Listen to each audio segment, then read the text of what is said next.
Today I want to address an issue that I've been toying with or fighting with how to put it forward and how to explain it all. I've got this little 2.4 out here. We'll do some shots to try and catch some images of what I'm talking about. But basically what I'm talking about is bipod shooting from a bench, and the questions I quite commonly get about why does my rifle shoot sub half MOA sometimes, and other times I'm shooting 1.5 MOA. You know, is it my load? What's actually going on? And when I go and ask any questions, where I'm very commonly talking about shooting from a bipod from a bench, or with a bipod from a bench, and very hard to try and explain that in straight up words in text. I want to try and explain that a little bit with this bipod set up so you can actually see what it is I'm talking about and try and explain a little bit. I've got some things and components I've made for this, but it's not something that I do much of. I'm really not a bench rest shooter. I really am shooting prone, and I'm normally shooting 2,000 yards or more. So we have different circumstances, but the practicality of what the problem is, I fully understand, and I've got some real suggestions to try and help with that.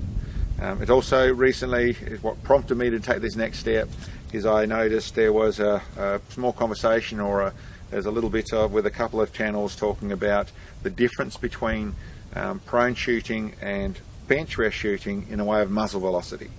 And yes, that is a real difference, and what they're talking about is spot on. You know, essentially, the moment the rifle is moving a little further backwards on recoil, you're going to end up with a little less measured muzzle velocity, simply through the fact of if the gun's traveling backwards at a certain speed, you're going to take that speed off whatever the bullet's coming out the other end. But that's actually a very small part of what's going on with shooting, and it's really about a really great thing, the bipod, and it actually not working quite as well as people think it does without you setting it up properly. So we'll set this up here, and I'll just start to go through that.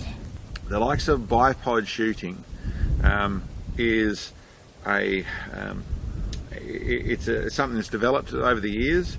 And it is something that makes for a very convenient style of shooting, where you can actually go to sit where most people do get to shoot at a range. They're shooting from benches, whether you sit behind the bench or on the side of the bench or wherever it is you sit their benches, and it makes it nice and easy. You've got a bipod, you can sit it down and you can shoot with a bipod in a bag, whether you have an adjustable base or whether you have just set bag, or if you're shooting from the shoulder, they are then shooting with a bipod.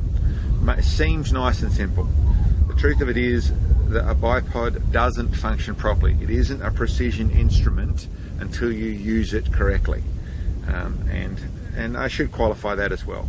If you're shooting 100 yards or up to 300 yards, probably up to 600 yards, and shooting at full-size targets, and all you're looking at doing is getting hits on those targets, then a bipod works fine. If you're looking at precision shooting, so we're talking certainly sub 3 MOA, but trying to get down to sub MOA, so you're talking in half and quarter-inch groups at 100 yards, and you're talking less than 10-inch groups at 1,000 yards, so you're after precision shooting. Then a bipod can't just be sat on and shot with. Essentially, the way a bipod needs to be able to preload. They work very well like that.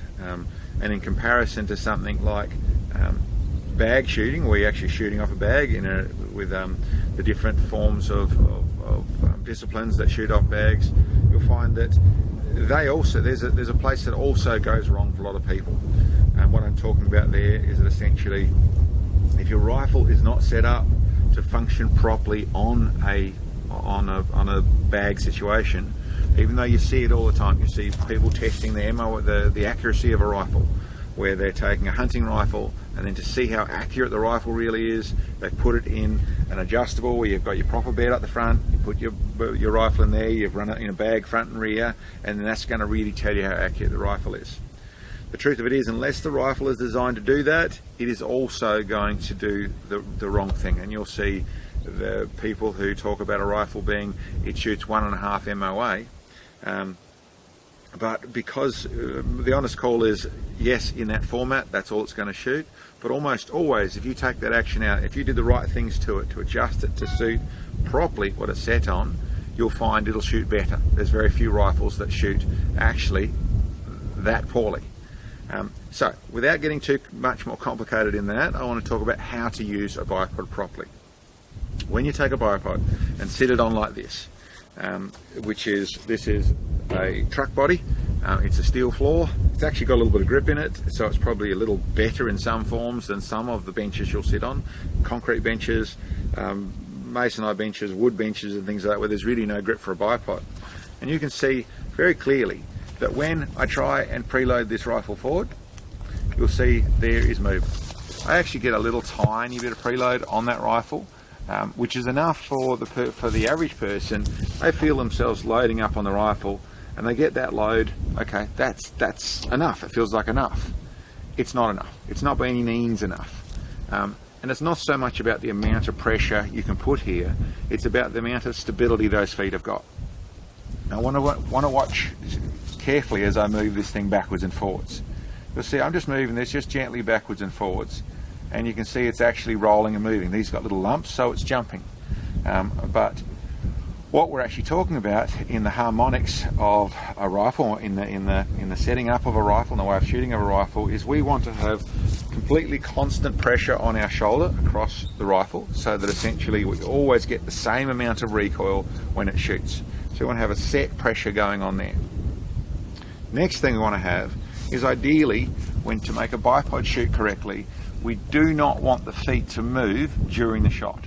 So it's fine for the legs to move during the shot, and even unlike this, just clamped on, and we get a bit of movement on the base of the foot there, or it clamps on there. It's fine for all that stuff to move because we have control of it. The moment the foot moves, we might think it's moving straight, smoothly backwards as it goes.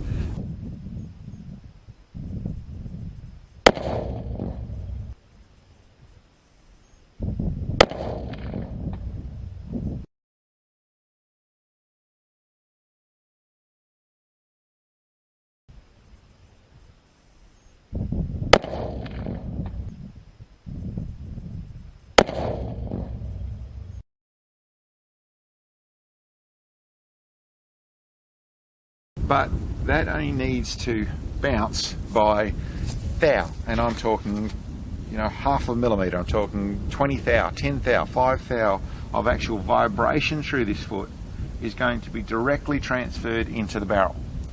Now that means that essentially, obviously, once the bullet's left, it doesn't matter, but that means that essentially when you get a tiny bit of vibration on the instant this starts to move, when this foot's starting to slide, then that turns into your group issues. The other group issue is it comes into, yes, there's a tiny bit in the muzzle velocity changing, so the speed of the bullet for the longer shots, it's going to drop further. But the truth of it is, when things actually happen, it's not necessarily going straight back. And in truth, comments I get reasonably regularly, which are along the lines of, I have a rifle that shoots, sometimes it'll shoot half MOA, but it then will stop and shoot the next 3 or 5 I put through it, it'll be 1.5 MOA. Almost always, when I actually go and find out how they're shooting, they are shooting from a bench, because most people, I don't know the percentage, but probably 90% of shooters, that's where they can shoot. That's where they go to shoot. They shoot from a bench. So they have a nice tactical rifle set up with all the bits and pieces, so it can go out, it's set up for ELR, it's set up and they're building a rifle they want. Where they actually get to shoot it is at the range. Now I'm not saying, okay, you can't have that rifle, you can't go that way, because you don't really shoot it in that form. What I'm more suggesting is, in understanding how to use your bipod, how you can make a bipod shoot properly on a bench. Now, one of the reasons I've been a little hesitant to do this and to talk about this, as much as I've certainly tested in places in a small amount, I really don't do that. I really don't bench rest shoot. I don't take these rifles to ranges. I don't do groups at 100 yards on benches and things like that. When I do my stuff, I am prone. Most of my shooting is beyond 2,000 meters, as you'd see on my channel. So these rifles are all set up to do that, but that doesn't mean there isn't a way to do this. There isn't a way to make this work. I've got several systems. I'm not really going to go into try and show systems and try and show that sort of stuff. I really want to talk about how to make it work. And as I said, it's in reference to muzzle velocity, but there's so much more going on. There's so much more going on with your rifle with not basically controlling the feet of your bipod. Now, as I've said times before, in actual fact, the Harris, so much as is a very nice and very usable bipod, it's actually one of the hardest to manage properly because there's this little bit of play, but you'll find that on the shorter legs, and when people come down and shoot closer, that they're very rigid. It hasn't got that nice bit of free play there, which makes it easy to use. And that means that I don't get to push much forward, a tiny bit of preload on there, and as much as I can put more pressure if I've got traction, what happens very quickly is that moves. I really cannot put any real pressure behind it. And as I said, this is checker play. If this was a smooth wood, smooth concrete, smooth steel, all the things that people are generally shooting on in a manageable for everything else shooting bench, you really can't get any load on there. So that means that essentially you are working with one arm time behind your back. So let's free that arm up in ways you can do that.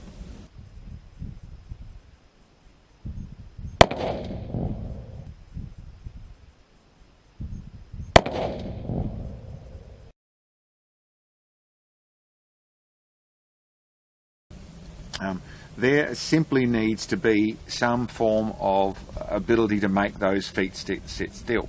Now they sell the likes of, there's spikes you can get for the likes of Harris and lots of different ones you can run spikes on there, which yes, improve things, but it really is just trying to make traction where traction isn't. So digging spikes into concrete, sort of is going to work sometimes.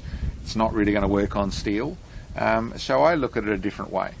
I've run essentially a strap system which you can hook up to the base of these, and if you've got nothing, if you haven't got a bench or anything to attach it to, which I've actually done, we actually put a strap system on there where you can actually get the feel on the strap and it attaches them properly. There has worked. I haven't tested it properly as to whether there's other problems that come from that with spring from the strap or that sort of stuff. I don't know. I haven't tested, but I have seen it have made it work. I've done a system which I use for my tall bipod shooting, a strap to my belt or my foot or my knee or wherever else, and that can really work. I've set that up and tried that as well. That's worked quite well. You see some shooters that are already aware of this will run a heavy bag in front, so they actually have a heavy bag in front of this where they can press against the bag. Listen, it works. The problem with a smooth surface with no traction on there is even the bag potentially is going to move. And what happens also is one of the keys of accurate shooting is that you're not chasing your rifle. You're not following your rifle, chasing your rifle, moving your rifle. It's just sitting still. So, are the suggestions I've got and things I've tried to use. You have on this sort of thing, if I was trying to shoot prone off it, I would put the rifle up against, I won't do that so it's pointing at anyone, but I would put the rifle horizontally, obviously right around there, but up where it's pushing against the side of this tray. So the legs are sitting up against here, so then I've actually got that traction against it. So it sits up against there, that's where it's going.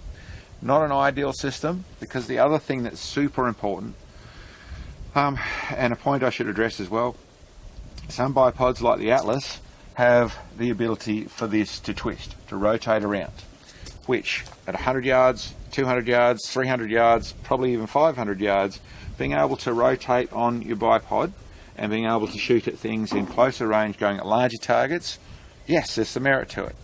Precision shooting, there is no merit to it. The moment your bipod is on an angle, you'll see that its axis is over on that angle.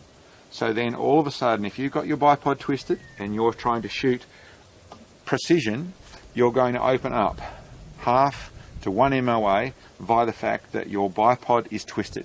And the first moment of movement as the bullet is leaving is actually walking the barrel to one side or the other side.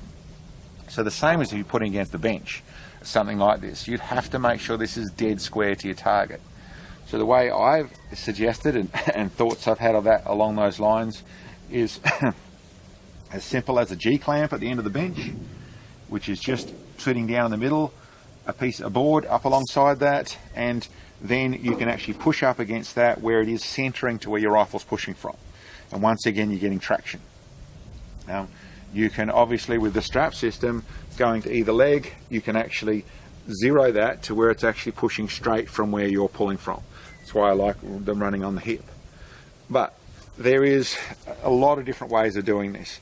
That can be as simple as a mat that has grip that you can actually put on the floor, that is actually attaches or straps or however it is holds the back of the bench, but gives traction for your bipod to actually grip with.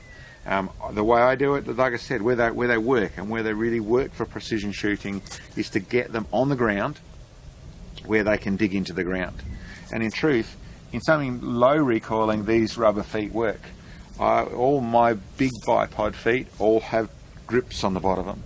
So I tend to, it took me a while to figure it all out, but I stopped putting them on the bag, on the mat, and made sure they got into the dirt. My big rifle, the big shots, I'll actually dig the legs in. So I'll physically dig, set the rifle up, get it straight, and physically dig those legs in. So that essentially I can shoot, even with something in the big caliber rifles, where it's not causing the feet to move. Then I'm staying, my body stays planted, my bipod legs stay planted, I have a constant pressure on the back of the rifle, and that causes from everything from the amount of movement of that rifle is completely consistent, but also all the harmonics of how you shoot with the rifle is completely consistent, so that essentially you end up with how to make a bipod shoot in a precision form. As said, there's other ways to do it with shooting bags and that style of things, but similar things are involved. When you can put a constant pressure on your rifle, then you can get a constant load out of it. So you'll get a constant response out of it. When you take a like hunting rifle and stick it in a bag system, then you essentially end up with no pressure on here. And then it comes about body tension, and it comes about other things to make that rifle behave exactly the same. And this, of course, isn't even getting into muzzle rise and all the other bits and pieces that I've discussed as to what's very relevant for this. But listen, the upshot of what I'm trying to say is that the truth of is shooting with a bipod is very, very easy, very, very convenient, but actually quite involved. If you understand what it's doing, and like I said, get those feet planted in some form or other, end up with a constant pressure of preload on your bipod, where you can get this cycle on your bipod working comfortably and neatly on your bipod, then that is where precision shooting comes from. I'll touch as the last thing I want to say with that is that yes, you can still shoot super accurately without any of this happening.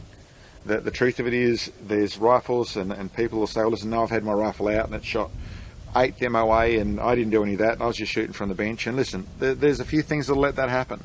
There is just straight old, sometimes it works, and yes, it can do. It really doesn't matter if your rifle jumps, if the feet bounce, if all that sort of stuff. If it does it exactly the same every time, then you can shoot dead accurately every time. What actually in most cases happens is you'll get the occasional good group, and a lot of the time you're struggling in between. And people do a lot of loading, a lot of load development, a lot of all sorts of things to try and make the rifle shoot better. And when they even have a marvelous looking rifle that has in theory does everything so well, but if it's shooting from a bench with a bipod without traction on those bipod feet, then you cannot get a constant preload, and you will get a certain amount of erratic shooting. How much it is for you, that's about your rifle. But certainly of a lot of the questions I get, it's where the problem comes from. And getting a constant preload, getting traction on those feet, whether it's a strap, whether it's a mat, whether it's a pole, whether it's a G-clamp, whether it's whatever it is, getting traction on those feet is, and where you can then put a constant preload on it, you're going to get a constant repeatable action, and then you'll start to find the true accuracy of your rifle.